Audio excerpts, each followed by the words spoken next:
Assalamualaikum warahmatullahi wabarakatuh. Halo teman-teman semua, kami dari kelompok 2 akan menjelaskan mengenai the one group pretest post-test design dan the static group comparison design dan the static group pretest post-test design. Baiklah, sebelumnya kami akan memperkenalkan diri, yaitu kami dari kelompok 2 yang beranggotakan Anisya Ramadhani dengan NPM 2053021008, Dea Nurul Faiza dengan NPM 2013021052, Luisa Jevelintan dengan NPM 2013021010, Mayang Puspita dengan NPM 2013021040, dan Regita Pramesti dengan NPM 2013021058. Baiklah, langsung saja untuk materi yang pertama, yaitu the one group pretest post-test design. Untuk definisinya, ini ada beberapa definisi menurut para ahli. Yang pertama, desain ini merupakan suatu bentuk rancangan penelitian yang terdiri dari satu kelompok partisipan yang diobservasi sebelum perlakuan atau pretest. Kemudian dikenai perlakuan, setelah itu dilakukan observasi setelah perlakuan atau post-test atas variabel terikatnya. Pengaruh dari perlakuan dapat diukur dengan membandingkan rata skor post-test dari pretestnya.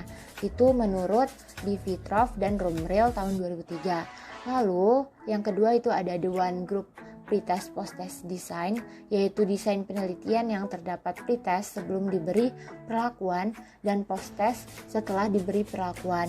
Dengan demikian dapat diketahui lebih akurat karena dapat membandingkan dengan diadakan sebelum diberi perlakuan. Menurut Sugiono tahun 2001. Dalam desain pretest post-test satu kelompok diukur atau diamati tidak hanya setelah diberi perlakuan tertentu, tetapi juga sebelumnya. Diagram desain ini adalah sebagai berikut. Jadi ini adalah diagram dari desain the one group pretest post-test design yang ada di PPT. Lalu perhatikan contoh desain di atas. Seorang kepala sekolah ingin menilai pengaruh sesi konseling mingguan pada sikap siswa tertentu yang sulit dijangkau di sekolahnya. Dia meminta konselor dalam program untuk bertemu seminggu sekali dengan siswa ini selama 10 minggu. Selama sesi, siswa didorong untuk mengungkapkan perasaan dan keprihatinan mereka. Dia menggunakan skala 20 item untuk mengukur sikap siswa terhadap sekolah, baik sebelum dan setelah periode 10 minggu. Gambar di bawah ini menyajikan diagram desain penelitian. Jadi setelah untuk contoh tersebut, diagram desainnya itu tampak seperti di PPT. Desain ini lebih baik daripada the one shot case study. Peneliti setidaknya tahu apakah ada perubahan yang terjadi, tetapi masih lemah. 9 ancaman yang tidak terkendali validitas internal yang mungkin dapat dijelaskan pada post-test, yaitu sejarah, pematangan, kerusakan instrumen, karakteristik pengumpulan data, bias pengumpulan data, pengujian, regresi, statistik, sikap subjek, dan implementasi. Salah satu atau semua ini dapat mempengaruhi hasil penelitian. Peneliti tidak akan tahu apakah ada perbedaan antara pretest dan post-test karena perlakuan atau salah satu atau lebih ancaman ini. Untuk mengatasinya, kelompok pembanding yang tidak menerima perlakuan dapat ditambahkan. Kemudian, jika terjadi perubahan sikap antara pretest dan post-test, peneliti memiliki alasan untuk meyakini bahwa hal itu disebabkan oleh perlakuan yang dilambangkan dengan X. Selanjutnya terdapat langkah-langkah dalam desain pretest post-test satu kelompok. Langkah yang pertama yaitu memilih kelompok subjek untuk sampel. Yang kedua, mengadakan pretest. Yang ketiga, memberikan perlakuan. Yang keempat, memberikan post-test setelah perlakuan. Yang kelima, mencari rata-rata skor dan simpangan baku, baik dari pretest maupun post-test membandingkan keduanya. Yang keenam atau yang terakhir yaitu menguji perbedaan rata-rata dengan uji T. Selanjutnya dapat kita lihat pada tabel desain dua kelompok tunggal dengan pretest perlakuan posttest. Dengan pretest Y1 perlakuan X dan posttest Y2. Selain itu, the one group pretest posttest design memiliki kelemahan, yaitu tidak ada jaminan bahwa X adalah satu-satunya faktor atau bahkan faktor utama yang menimbulkan perbedaan antara Y1 dan Y2. Selain kelemahan pretest tersebut, juga terdapat kelebihan, yaitu memberi landasan untuk membuat komparasi prestasi subjek yang sama sebelum dan sesudah dikenal X atau experimental treatment. Rancangan ini juga memungkinkan untuk mengontrol selection variable dan morality variable jika subjek yang sama mengambil P1 dan P2 kedua-duanya. Selanjutnya terdapat contoh.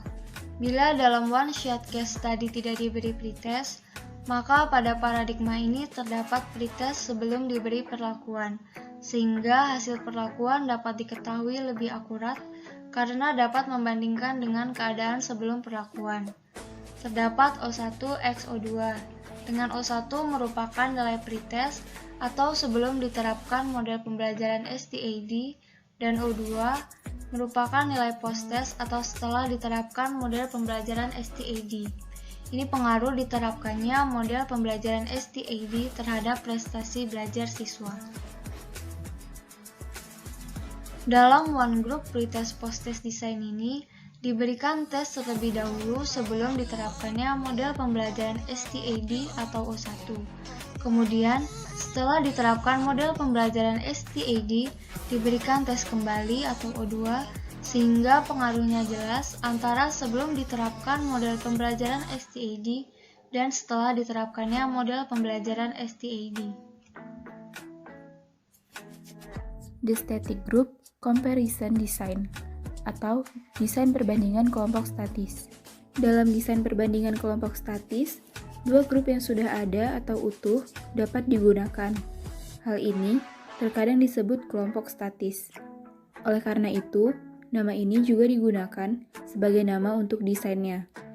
Rancangan ini terkadang disebut desain kelompok kontrol non-ekivalen, di mana dalam satu kelompok statis akan dibagi menjadi dua kelompok. Satu memperoleh stimulus eksperimen dan yang satunya tidak mendapat stimulus apapun. Diagram dari desain ini sebagai berikut. Karakteristik desain. Garis putus-putus menunjukkan bahwa dua kelompok yang dibandingkan sudah terbentuk, dengan subjek tidak ditempatkan secara acak pada kedua kelompok. Kemudian, X melambangkan perlakuan eksperimental. Lalu kedua O ditempatkan secara vertikal satu sama lainnya, menunjukkan bahwa pengamatan atau pengukuran dari dua kelompok terjadi pada waktu yang sama. Ruang kosong dalam desain menunjukkan bahwa kelompok kontrol tidak menerima perlakuan eksperimental. Dengan kata lain, desain ini sama seperti desain yang pertama, hanya bedanya menambahkan kelompok kontrol atau kelompok pembanding, di mana kelompok eksperimen menerima perlakuan yang diikuti dengan pengukuran kedua atau observasi. Hasil observasi ini kemudian dikontrol atau dibandingkan dengan hasil observasi pada kelompok kontrol yang tidak menerima perlakuan apapun. Langkah-langkah penerapan desain perbandingan kelompok statis. Pada penerapan desain perbandingan kelompok statis jenis ini, kita ingat kembali mengenai the one group design. Karakteristiknya hampir sama, sehingga kita dapat menerapkannya pada static group comparison design dengan langkah-langkah sebagai berikut. Pertama, peneliti harus menemukan dua kelompok utuh atau dua kelas, yang mana satu kelompok digunakan sebagai kelas kontrol dan satunya sebagai kelas eksperimen.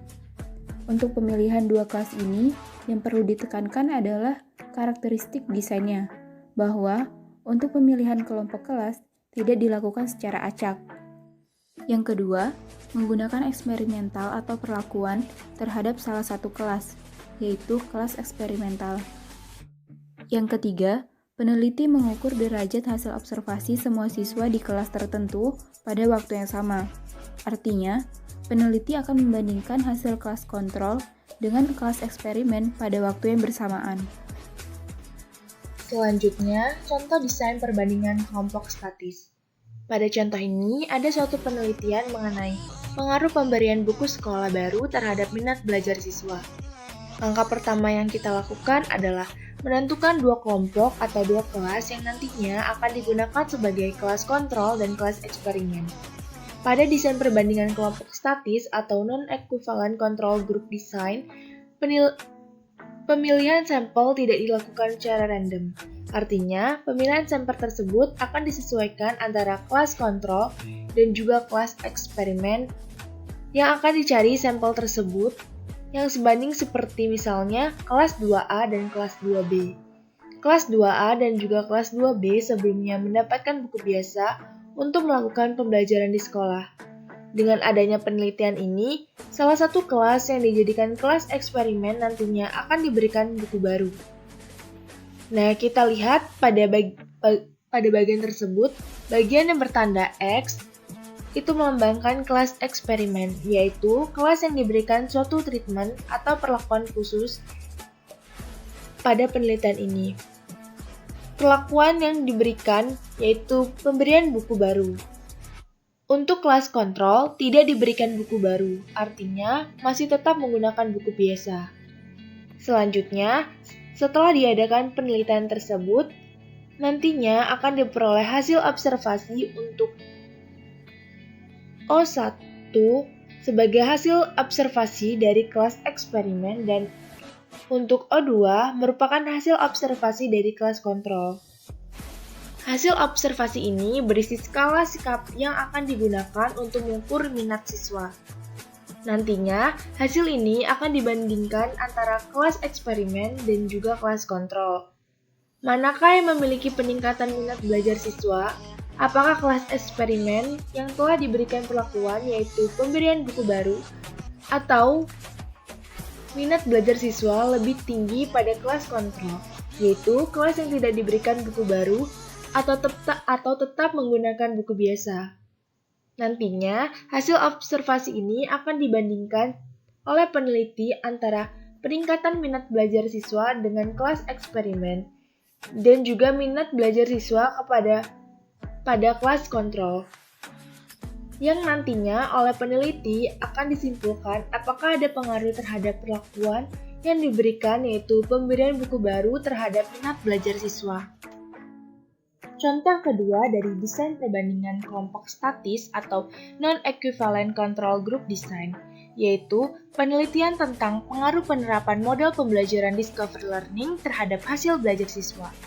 Perhatikan pada bagian tersebut, terlihat bahwa pada bagian yang bertanda X merupakan kelas eksperimen, yaitu kelas yang diberikan suatu treatment atau perlakuan, yaitu pada penelitian ini diberikan perlakuan berupa model discovery learning. Kemudian, kelas kontrol tidak diberikan model discovery learning atau tetap menggunakan model konvensional. Seiring dengan berjalannya waktu, setelah keberlangsungan dari proses pembelajaran akan dihasilkan hasil observasi 1 yang berupa skala nilai untuk mengukur hasil belajar siswa. Yang kedua, hasil observasi 2 yang diperoleh dari siswa pada kelas kontrol, yaitu skala nilai untuk mengukur hasil belajar siswa. Selanjutnya, peneliti akan membandingkan hasil observasi pada kelas eksperimen dan kelas kontrol yang nantinya akan disimpulkan apakah pemberian model discovery learning berpengaruh terhadap hasil belajar siswa. Selanjutnya, the static group pretest post-test design. Salah satu jenis desain penelitian eksperimental adalah static group pretest post-test design. Jenis penelitian eksperimental ini mirip dengan jenis one group pretest post-test design, di mana jenis ini menggunakan satu kelompok eksperimen, sedangkan untuk static group pretest post-test design dilakukan dengan dua kelompok atau kelas berbeda yang disebut eksperimen dan kontrol. Pada one group pretest post-test design, peneliti sebelumnya memberikan pretest kepada kelompok yang akan diberikan perlakuan, kemudian diambil hasil dari pretest tersebut. Selanjutnya, peneliti melakukan perlakuan atau treatment setelah selesai perlakuan. Peneliti memberikan post-test kembali dan mengambil hasil dari post-test tersebut. Namun, sedikit berbeda dengan one group pretest post-test design karena pada static group pretest post-test design, penelitian eksperimental ini menggunakan dua kelompok berbeda yang disebut dengan kelas kontrol dan kelas eksperimen dalam segi hasil observasinya. Untuk kelas eksperimen, dilakukan pretest sebelum dilakukan perlakuan. Kemudian diambil hasil dari pretest tersebut. Selanjutnya, peneliti melakukan perlakuan terhadap kelas eksperimen dan selanjutnya memberikan post-test dan diambil hasilnya. Lalu, untuk kelas kontrol, peneliti memberikan pretest dan diambil hasilnya. Setelah itu, peneliti tidak memberikan perlakuan apapun ke kelas kontrol. Kemudian dilakukan post-test dan diambil hasilnya. Nah, dapat dilihat pada ilustrasi berikut, yaitu ilustrasi the static group pretest post-test design. O merupakan hasil observasi dari pretest dan post-testnya. Nah, untuk O bagian pertama sebelum dilakukan penerapan dari pembelajarannya. Nih, misalkan untuk pemecahan masalah yang akan diterapkan di pembelajaran tertentu. Nah, sebelum melakukannya kita ambil data dahulu, yaitu data pretest dari siswa-siswa. Kemudian dilakukan pembelajaran yang telah diterapkan dengan pendekatan tertentu. Setelah itu, ambil lagi data untuk hasil post-testnya dari pembelajaran yang telah diterapkan dengan pendekatan tersebut. Untuk kelas kontrol, pertama ambil data hasil pretestnya, lalu lakukan pembelajaran seperti biasa tanpa dilakukan pendekatan apapun. Kemudian setelah pembelajaran kita berikan post-test untuk mendapatkan hasil atau datanya. Nah, selanjutnya mengenai kelemahan. Desain ini mempunyai beberapa kelemahan karena akan menghasilkan beberapa ukuran perbandingan. Kelemahan tersebut antara lain disebabkan oleh yang pertama faktor historis, yaitu tidak menghasilkan perbedaan antara observasi 1 dan observasi 2. Yang kedua ada method-irritation, yaitu subjek penelitian dapat mengalami kelelahan, kebosanan, atau kelaparan dan kadang enggan menjawab jika dinilai tidak sesuai dengan nilai yang berlaku, serta pembuatan instrumen penelitian. Kelemahan yang paling fatal adalah tidak akan menghasilkan apapun. Selain itu juga, kontrol yang lemah dan memungkinkan terjadi ancaman dari luar. Sebagai contoh, dalam suatu penelitian, static group pretest post-test design berbeda dari static group comparison design. Nah, pretest atau tes awal diberikan pada kedua kelompok. Pada penelitian ini, kedua kelompok diberikan perlakuan yang berbeda, yaitu kelompok kegiatan ekstrakurikuler olahraga dan non-olahraga. Nah, pada pelaksanaan desain ini dilakukan dengan cara meneliti terlebih dahulu variabel Y melalui pretest T1 sebelum melakukan pengukuran dan pengidentifikasian variabel bebas X setelah melakukan pretest. Kemudian dilakukan perlakuan. Hasil perlakuan dilakukan melalui post-test T2 dan hasil pengukuran pretest dibandingkan dengan post-test untuk mengetahui hubungan sebab akibat dari keputusan X. Baiklah, mungkin cukup sekian yang dapat kami sampaikan. Mohon maaf apabila ada kesalahan dalam penyampaian dan terima kasih.